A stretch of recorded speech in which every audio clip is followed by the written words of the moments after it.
အားလုံးပဲမင်္ဂလာပါခင်ဗျာဒီကနေ့ဘန်ကောက်မြို့တွေက Apple Store ကိုရောက်နေပါတယ်ကျွန်တော်လိုချင်နေတာကြာပြီဖြစ်တဲ့ MacBook လာဝယ်တာပေါ့နော်ဒီဆိုင်ထဲမှာကျွန်တော်ကြိုက်တာတွေအများကြီးပဲဒါပေမဲ့ကျွန်တော်နဲ့အဆင်ပြေတဲ့ MacBook Air ကိုပဲကျွန်တော်ဝယ်ပါမယ်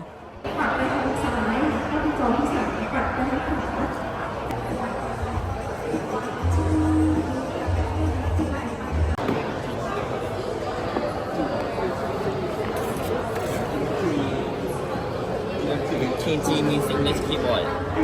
16 gig of RAM, 256, and then color is gonna be the display. Right.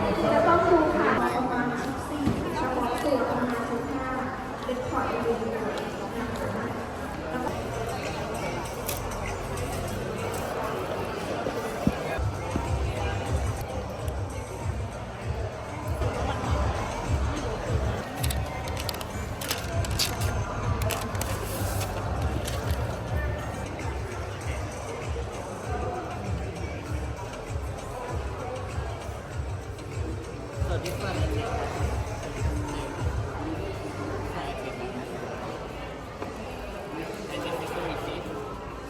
your information here, the products and then the payment. If you don't happy, you can return it before 12th of January. So it must be here with original receipt.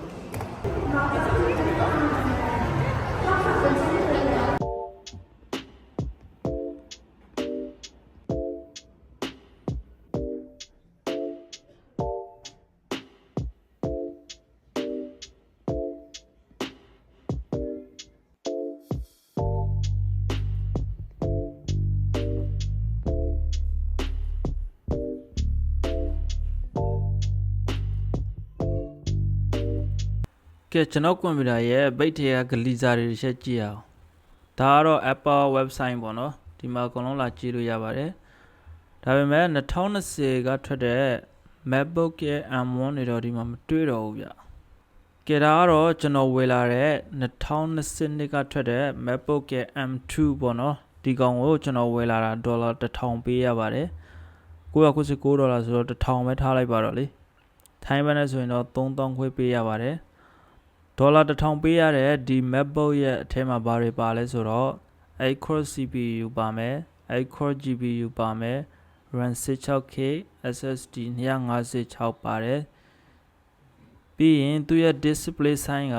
13.6 လက်မပဲရှိရဗျတေးသေးလေးပြီးရင် battery အသွင်းကောင်း charger ပေါ့အဲ့ဒါ30 watt ပါတယ်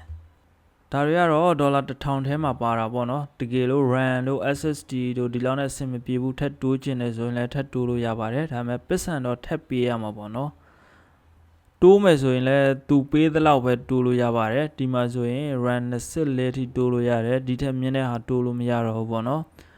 SSD ကြတော့ဒီမှာအများကြီးတိုးလို့ရတယ် 2TB ထိတိုးလို့ရတယ်ပေါ့နော်နောက်တစ်ခုက charger သူက80 watt ထိတိုးလို့ရတယ်ဒါပေမဲ့ဒေါ်လာ20ထပ်ပေးရမယ်ဒီ charger ကလှဲလိုက်တဲ့သဘောကိုယ့်ရဲ့ဒေါ်လာ1000ထဲမှာပါလာတဲ့30 watt charger ကိုသူတို့ယူသွားမယ်ဒေါ်လာ20ထပ်ပေးရမယ်သူတို့စီက80 watt charger ကိုပေးမယ်ကျွန်တော်ကတော့80 watt charger ကိုပဲဝယ်လာတယ်ကျန်တဲ့ဟာတွေကဈေးကြီးတယ်ဗျ RAM ကတော့ထပ်တိုးမယ်ဆိုလဲဒီဈေးနဲ့ဆိုရင်တိုးနိုင်တယ်လို့ပဲထားပါတော့SSD ကတော်တော်လေးဈေးကြီးတယ်လို့ထင်တယ်ကျွန်တော်ကဒီကွန်ပျူတာကို blog ဗီဒီယိုလေးတွေတခြားသောပေါ်ဗီဒီယိုလေးတွေ editing လုပ်ဖို့ဝယ်ခဲ့တာပေါ့နော်မဝယ်ခင် review တွေလည်းအများကြီးကြည့်ခဲ့တယ် review တွေထဲမှာတော့2020ကထွက်တဲ့ MacBook Air M1 နဲ့တောင် video editing ကောင်းကောင်းလုပ်လို့ရတယ်ပြောကြတယ်ဗျ